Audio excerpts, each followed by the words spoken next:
Assalomu alaykum. Hurmatli pensionerlar, ota-onalarimiz, buvi va bobolarimiz. Bugungi ma'lumot juda muhim, chunki iyul oyida ayrim hujjatlarni vaqtida topshirmasangiz, ayrim arizalarni kechiktirsangiz yoki tekshiruvlardan bexabar qolsangiz, sizga tegishli bo'lgan pul kechikishi to'xtab qolishi yoki umuman hisoblanmay qolishi mumkin. Men bugun sizga pensionerlar iyul oyida pul olish uchun ulgurish kerak bo'lgan 5 ta muhim narsani oddiy, tushunarli va amaliy qilib tushuntiraman. Agar siz pensiya olayotgan bo'lsangiz, oilangizda pensioner bo'lsa, nogironlik pensiyasi, yoshga doir pensiya, boquvchisini yo'qotganlik pensiyasi yoki ijtimoiy nafaqa masalasi bo'lsa, bu video sizga albatta kerak bo'ladi. Hozirning o'zida kanalga obuna bo'ling, videoga like bosing. Chunki bunday ogohlantirishlarni vaqtida eshitgan odam o'z pulini himoya qila oladi. Avvallari ko'pchilik pensionerlar pensiya masalasida bitta narsaga o'rganib qolgan edi. Pensiya tayinlangan. Demak, har oy kelaveradi. Pasport muddati tugadimi?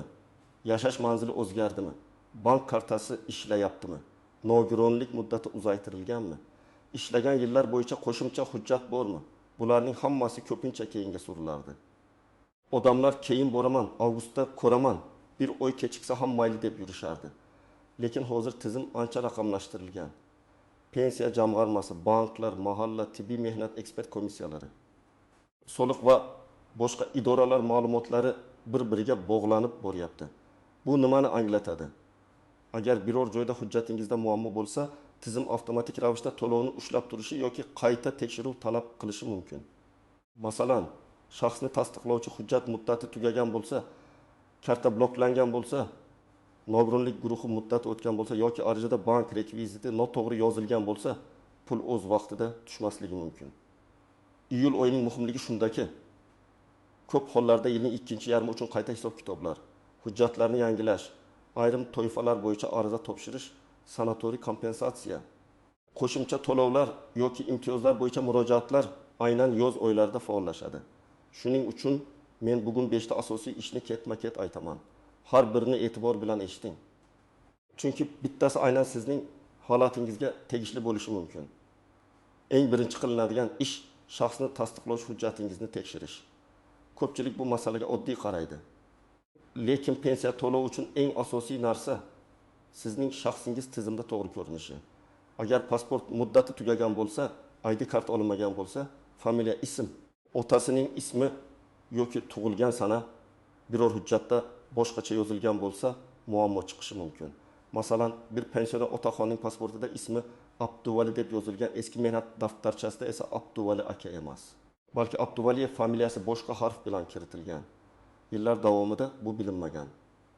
Lekin pensiyani qayta hisoblash uchun hujjatlar solishtirilganda tizimda nomuvofiqlik chiqqan. Natijada qo'shimcha ish staji uchun pul darhol qo'shilmagan, avval aniqlashtirish talab qilingan. Otaxon bir necha hafta ovora bo'lgan. Yana bir misol. 6-8 yoshli onaxon bank kartasiga pensiya oladi. Pasport muddati tugagan. Lekin u baribir pensiyam kelyapti-ku deb yuravergan.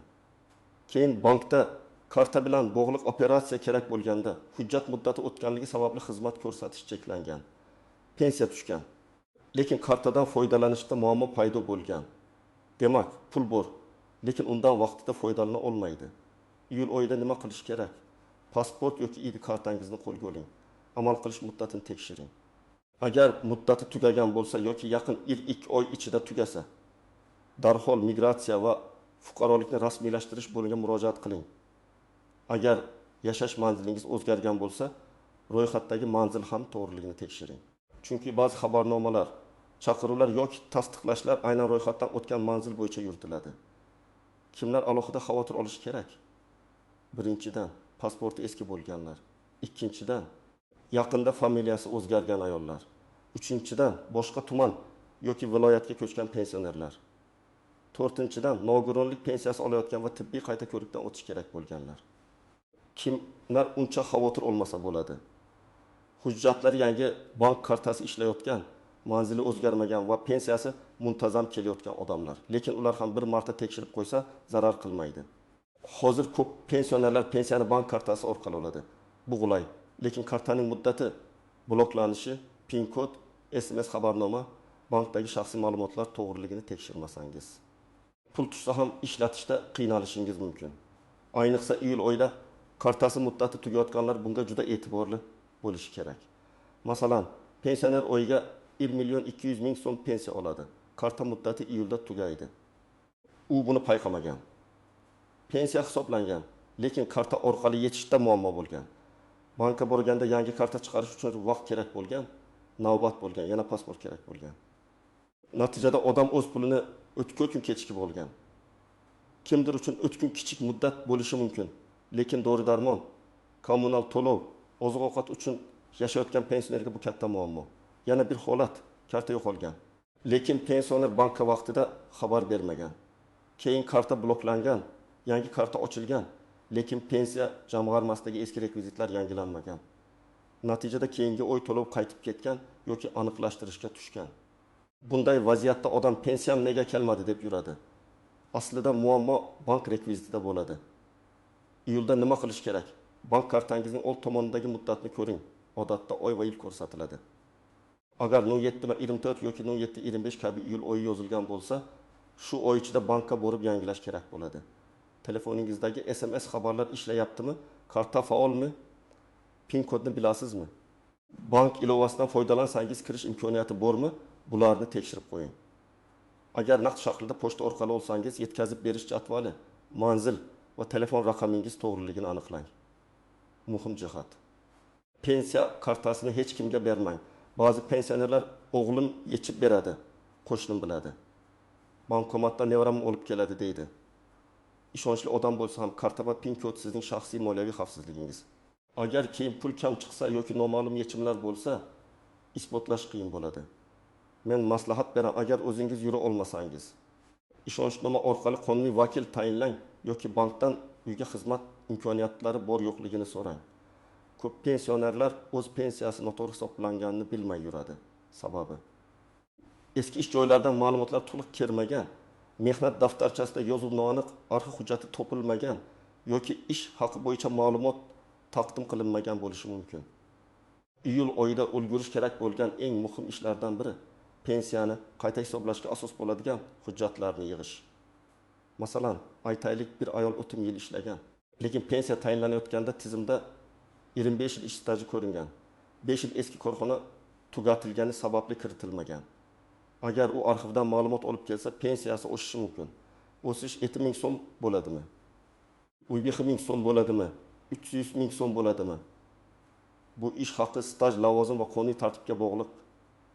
Lekin bir narsani tushuning, agar hujjat topshirilmasa, tizim o'zi kelib sizning eski ish stajingizni izlab bermaydi. Yana bir misol. 1970-yildan 1995 yilgacha zavodda ishlagan otaxon bor. Zavod hozir yo'q. Mehnat daftarchasida muhr xira, sana o'qilishi qiyin. Pensiya tayinlanganida ayrim yillar hisobga olinmagan. Otaxon baribir o'tib ketdi deb yuradi. Aslida arxivga so'rov berilsa, zavodning buyruqlari, ishga kirgan va ishdan chiqqan sanalari, maosh vedomoslari topilishi mumkin. Shu asosda pensiya qayta ko'rib chiqiladi. Kimlar ayniqsa tekshirish kerak? Birinchidan, Sovet davrida yoki 1990 yillarda ishlaganlar. Ikkinchidan, korxonasi yopilganlar. Uchinchidan, mehnat daftarchasida xatolik, o'chirilgan joy, xira muhr yoki noto'g'ri sana borlar. To'rtinchidan, pensiya chiqqanda ayrim hujjatlarni topshirishga ulgurmaganlar. Beshinchidan, fermer xo'jaligi, kolxoz, shirkat, qurilish tashkilotlari, mavsumiy ishlar, tibbiyot, ta'lim, sanoat sohasida uzoq ishlaganlar. Nima qilish kerak? Avvalo mehnat daftarchangizni toping. Undagi barcha ish joylarini alohida qog'ozga yozib chiqing. Tashkilot nomi, ishlagan yillar, lavozim qaysi tumanda bo'lgan. Keyin pensiya jamg'armasi bo'limiga borib, pensiyamni qayta hisoblash uchun ish stajim to'liq inobatga olinganmi? Tekshirib berishingizni so'rayman deb ariza bering. Agar arxiv kerak bo'lsa, qaysi arxivga murojaat qilishni so'rang.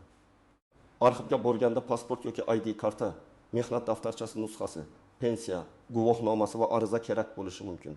Bu yerda bitta nozik jihat bor. Hamma qo'shimcha hujjat ham pensiyani oshiravermaydi. Ba'zan odam 2 yil qo'shimcha staj topadi, lekin pensiya miqdori o'zgarmasligi mumkin.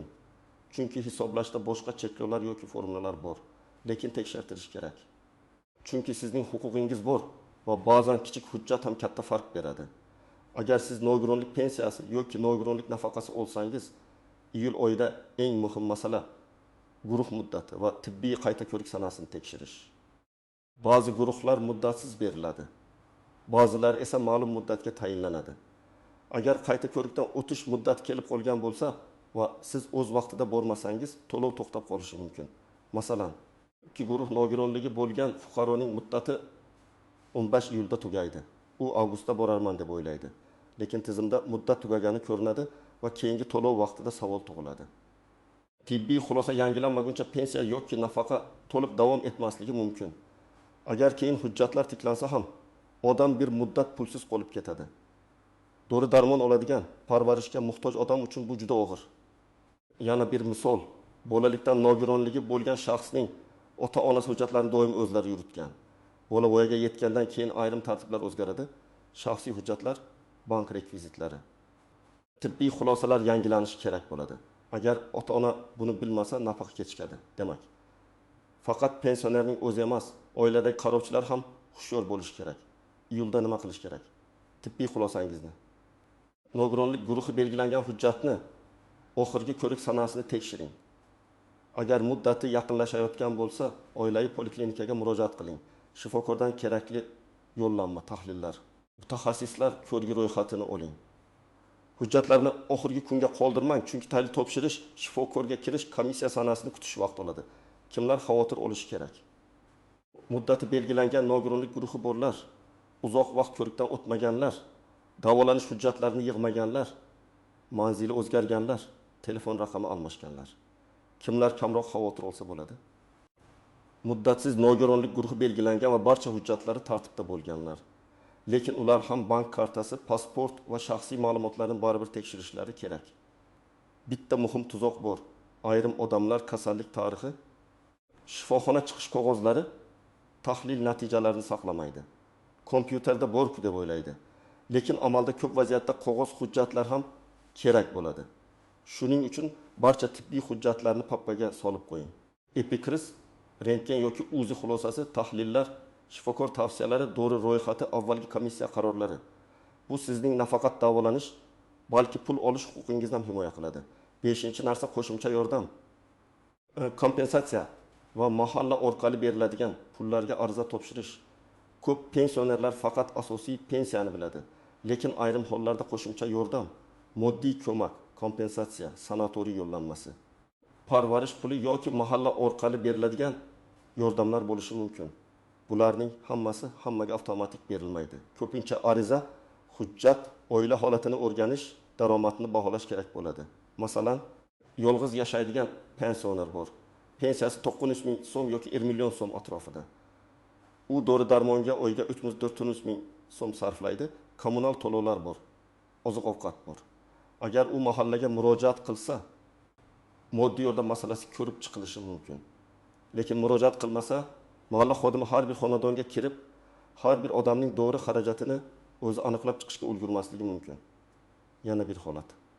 Pensioner operatsiya bo'lgan, davolanish xarajatlari chiqqan, lekin u yordam so'rashdan uyaladi.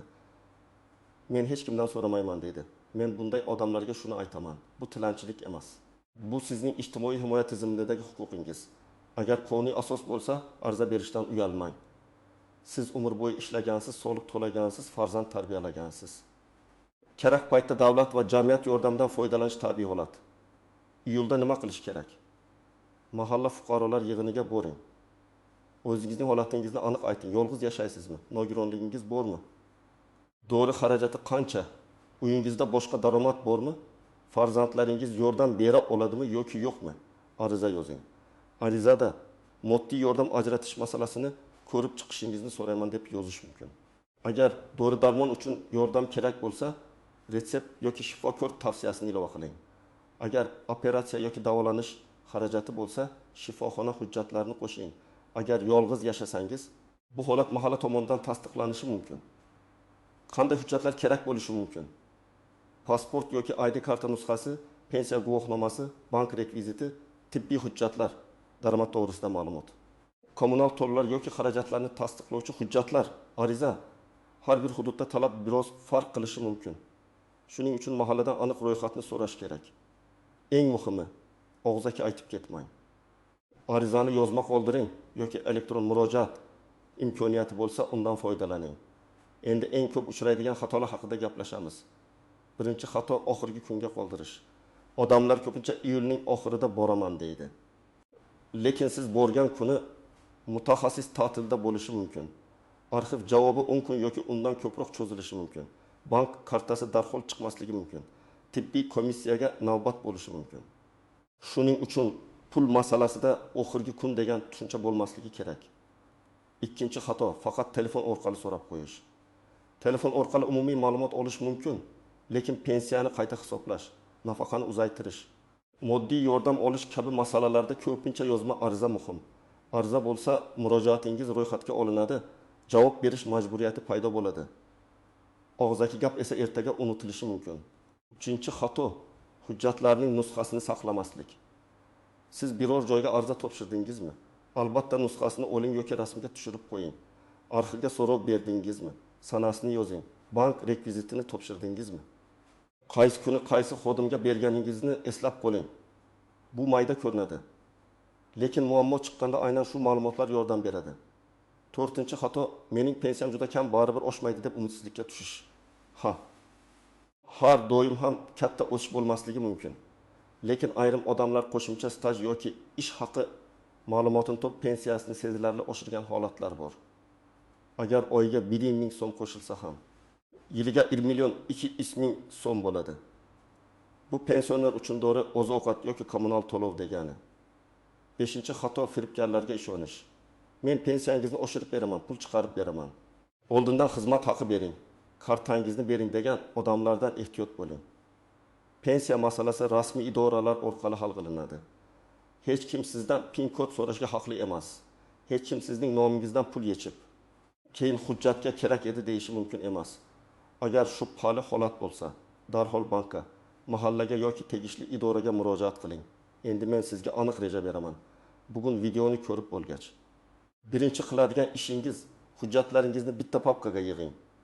Pasport yoki ID karta, pensiya guvohnomasi, bank karta ma'lumotlari, mehnat daftarchasi, tibbiy hujjatlar, arxiv javoblari. Oldingi arizalar hammasi bir joyda tursin. Hujjat yo'qolsa eng ko'p vaqt shunga ketadi. Ikkinchi qadam pensiya keladigan yo'lni tekshiring. Bank kartangiz ishlayaptimi? Muddati o'tmaganmi? SMS xabar kelyaptimi? Bankdagi telefon raqamingiz eskirmaganmi? Agar telefon raqamingizni almashtirgan bo'lsangiz, bankka borib yangilang. Chunki ko'p operatsiyalar tasdiqlash kodi orqali bo'ladi. Uchinchi qadam pensiya jamg'armasi bo'limiga murojaat qiling. Savolingizni aniq bering. Mening pensiyam hisobida barcha ishlarım inobatga olinganmi? Qo'shimcha hujjat topshirsam qayta hisoblash mumkinmi? Menda qaysi ma'lumot yetishmayapti? Shu savollarni berishdan tortinmang. Siz o'z pulingiz haqida so'rayapsiz. 4-qadam, agar nogironlik yoki muddatli nafaqa bo'lsa, tibbiy ko'rik muddatini tekshiring. Poliklinikaga borib, qayta ko'rik uchun qanday hujjatlar kerakligini yozdirib oling. Shifokor aytgan tahlillarni vaqtida topshiring. Komissiya kuni o'tkazib yubormang. 5-qadam, mahallaga murojaat qiling. Ayniqsa yolg'iz yashasangiz, kam pensiya olsangiz, kasallik yoki dori xarajati ko'p bo'lsa, moddiy yordam, oziq-ovqat yordami, sanatoriy yoki boshqa ijtimoiy qo'llab-quvvatlash imkoniyatlarini so'rang. Menga nima tegadi? Deb emas, mening holatimda qaysi yordam turlari ko'rib chiqilishi mumkin deb so'rang. Shunda suhbat aniq bo'ladi. Agar siz o'zingiz yura olmasangiz, farzandingiz, nabirangiz yoki ishonchli qarindoshingiz yordam bersin. Lekin hujjatlarni topshirishda imkon qadar o'zingizning xabaringiz bo'lsin. Qaysi ariza topshirildi, qaysi hujjat berildi, qachon javob bo'ladi, bularni daftarga yozib boring. Oddiy daftar tuting. Sana, idora nomi, kim bilan gaplashdingiz, nima dedilar, yozib qo'ysangiz keyin adashmaysiz. Demak, hurmatli pensionerlar, iyul oyida pul olish va to'lovlaringiz kechikmasligi uchun 5 ta narsani albatta tekshiring. Shaxsiy hujjatlar, bank kartasi, ish staji va qayta hisoblash hujjatlari, nogironlik yoki muddatli nafaqa bo'yicha tibbiy ko'rik hamda mahalla orqali berish mumkin bo'lgan qo'shimcha yordamlar. Bu ishlar oddiy ko'rinadi. Lekin aynan shu oddiy tekshiruvlar sizni pul kechikishi, hujjat sarsonligi va ortiqcha asabiylashishdan saqlaydi. Men sizga ekspert sifatida shuni aytaman. Pensiya masalasida eng kuchli himoya vaqtida tekshirish, yozma ariza berish va hujjatlarni tartibda saqlash. Agar siz bugun harakat qilsangiz, ertaga muammo kamayadi. Agar keyin desangiz, keyin navbat, muddat, javob va to'lov kechikishi bilan ovora bo'lishingiz mumkin. Sizning hududingizda pensiya, bank kartasi yoki mahalla yordami bo'yicha qanday muammolar bo'lyapti? Izohlarda yozib qoldiring. Boshqalar ham tajribangizdan foydalansin. Videoga like bosing, kanalga obuna bo'ling va bu videoni pensioner ota-onangizga, qo'shnilaringizga, qarishlarimizga yuboring. Chunki bir odam vaqti eshitgan ma'lumot tufayli o'ziga tegishli pulni saqlab qolishi mumkin.